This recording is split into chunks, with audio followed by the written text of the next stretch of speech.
where responsibility matters, where if you stay true to those things, you can get ahead, where no matter who you are, no matter what you look like, whether you own a factory or you work on the factory floor, America is a place where you can make it if you try. That's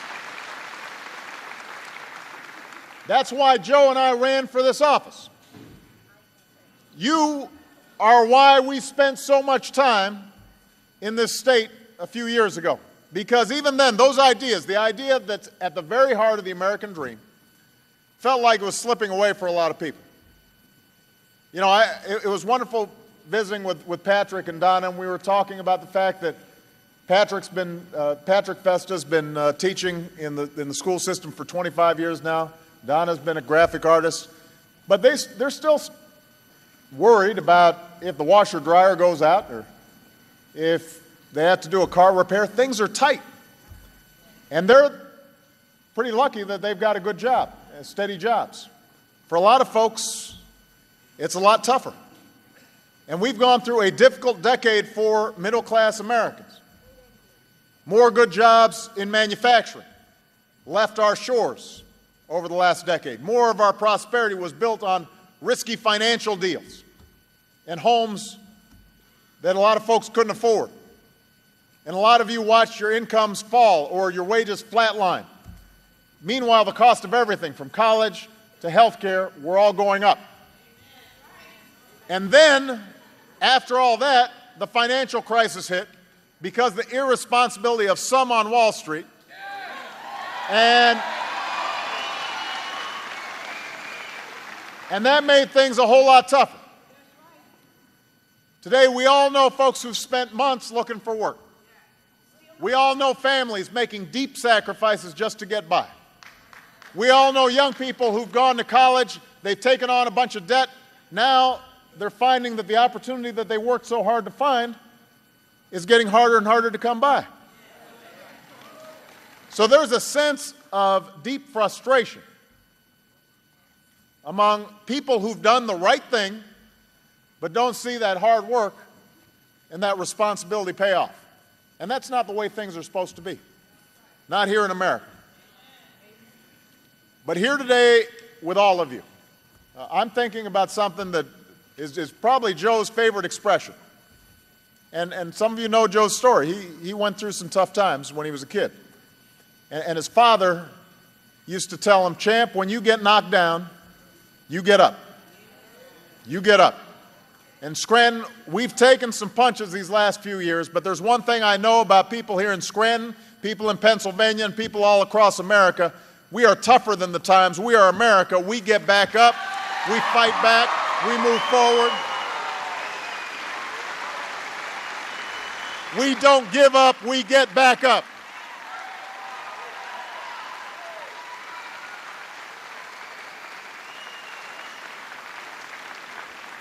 And even though our economic problems weren't caused overnight, and so they're not going to be solved overnight, even though it's going to take a few more years to meet all the challenges that were decades in the making, we're fighting to make things right again.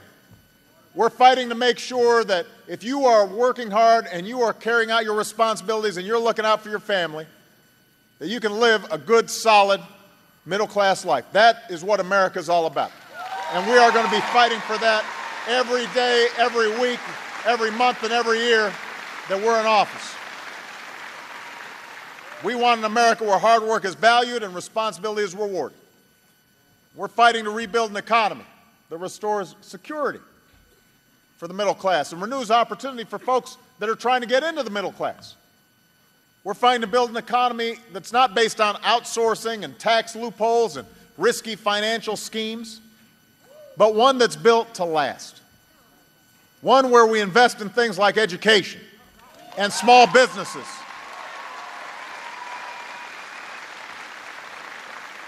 An economy that's built on manufacturing and building things again and selling them all around the world.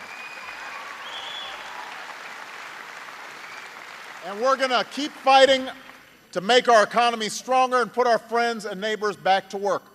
to give our young people opportunities greater than the opportunities that we had.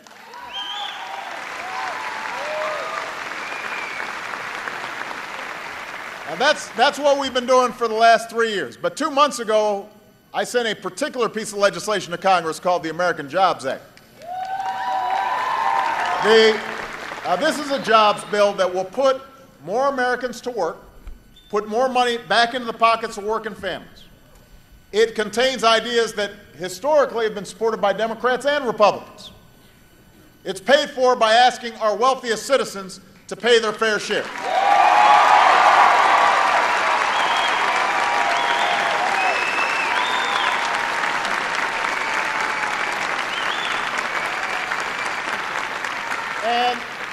And independent economists said that it would create up to 2 million jobs and grow the economy by as much as 2%.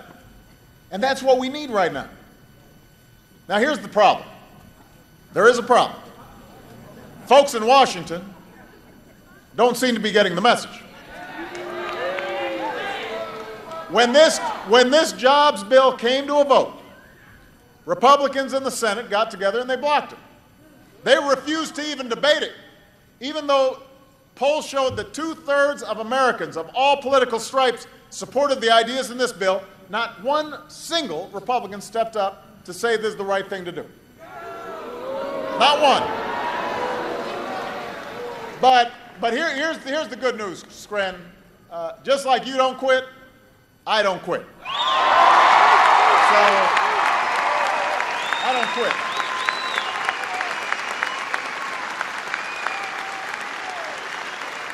So I said, look, I'm going to do everything that I can do without Congress to get things done. So let's just take a look over the past several weeks. We said we can't wait. We just went ahead and started taking some steps on our own to give working Americans a leg up in a tough economy. For homeowners, I announced a new policy that will help families refinance their mortgages and save thousands of dollars.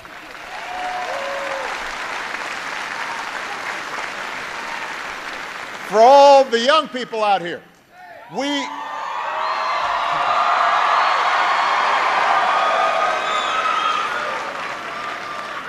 reformed our student loan process to make it easier for more students to pay off their debts earlier.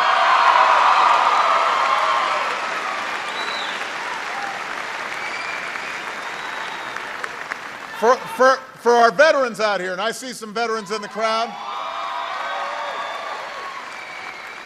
we ordered several new initiatives to help our returning heroes find new jobs and get trained for those jobs. Because you shouldn't have to fight for a job when you come home after fighting for America. You shouldn't have to do that.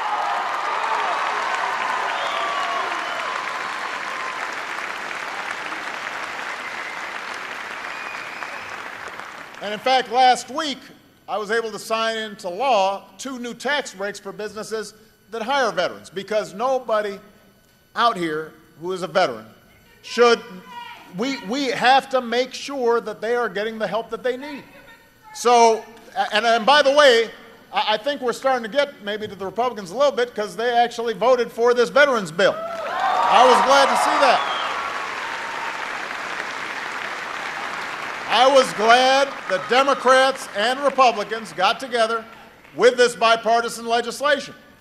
Now, there's a lot more to do, though, if we're going to get every American back to work who wants to work and to rebuild an economy that works for every American, which is why we're going to give Congress another chance to do the right thing with the American Jobs Act. We're going to give them another chance to help working families like yours. Last year, both parties came together to cut payroll taxes for the typical household by $1,000. Now, that's been showing up in your paychecks each week. You may not be aware of it because times are tight, but you actually got a tax cut of $1,000 this year. Now, I know you hear a lot of folks on cable TV claiming that I'm this big tax and spend liberal. Next time you hear that, you just remind the people who are saying it that since I've taken office, I've cut your taxes. Your taxes Your taxes today, the average middle-class family, your taxes today are lower than when I took office. Just remember that.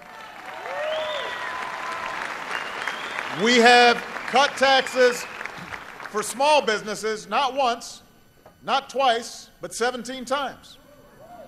The average family's tax burden is among the lowest it's been in the last 60 years.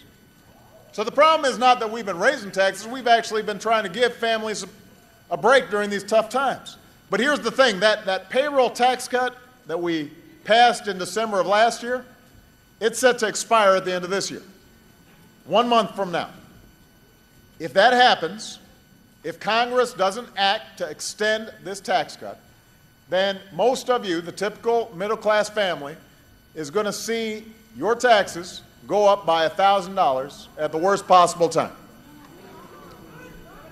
So a young lady just said she can't afford that. It would be tough for you. It would also be a massive blow for the economy because we're not fully out of the recession yet. Don't take my word for it. This is what every independent economist says. We can't let this tax cut lapse right now. And that's why my jobs bill, part of the American Jobs Act, was to extend this tax cut for another year. In fact, it does one better. It says, let's expand that tax cut. Instead of a $1,000 tax cut next year, the typical working family under my plan would get a tax cut of $1,500. Instead of it coming out of your paycheck, it'd be going into your pocket. Now, that's money that you can spend on a small business right here in Scranton. If you're a small business owner, my jobs bill will cut your payroll taxes in half. So if you've got 50 employees making $50,000 each, you'd get a tax cut of nearly $80,000. That's money that you can then use to hire some more workers and get this economy moving again. That's a good thing. Now, this really should not be controversial. A lot of Republicans have agreed with this tax cut in the past. The Republican leader in the Senate said it would, quote, I'm quoting here, it would put money back, a lot of money, back in the hands of businesses and in the hands of individuals. That's what he said. Another Republican leader said it would help small business owners create jobs and help their employees spend more money, creating even more jobs. One Republican even called it a, quote, conservative approach to help put our economy back on track. So what's the problem? The bad news is some of those same Republicans voted no on my jobs bill and those tax cuts. I don't know whether it's just because I proposed it. I don't know. They said no to cutting taxes for small business owners and working families. One of them said just 2 years ago that this kind of tax cut would boost job creation, and now that I'm proposing it, he said we should let it expire. I mean, what happened? Republicans said they're the party of tax cuts. That's what they said. A lot of them have sworn an oath to never raise taxes on anybody as long as they live. That doesn't square with their vote against these tax cuts. Are they? I mean, how is it that they can break their oath when it comes to raising your taxes, but not break their oath when it comes to raising taxes for wealthy people? That doesn't make any sense. I mean, I hope that they don't want to just score political points. I hope that they want to help the economy. This cannot be about who wins and loses in Washington. This is about delivering a win for the American people. That's what this is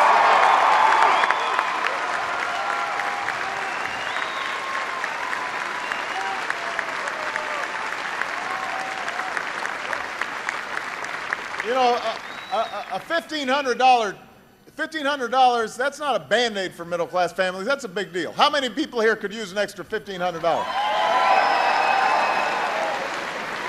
Yeah, I thought so. So I tell you what, Scranton, they may have voted no on these tax cuts once, but I'm already filled with the Christmas spirit. There's kind of some chill in the air.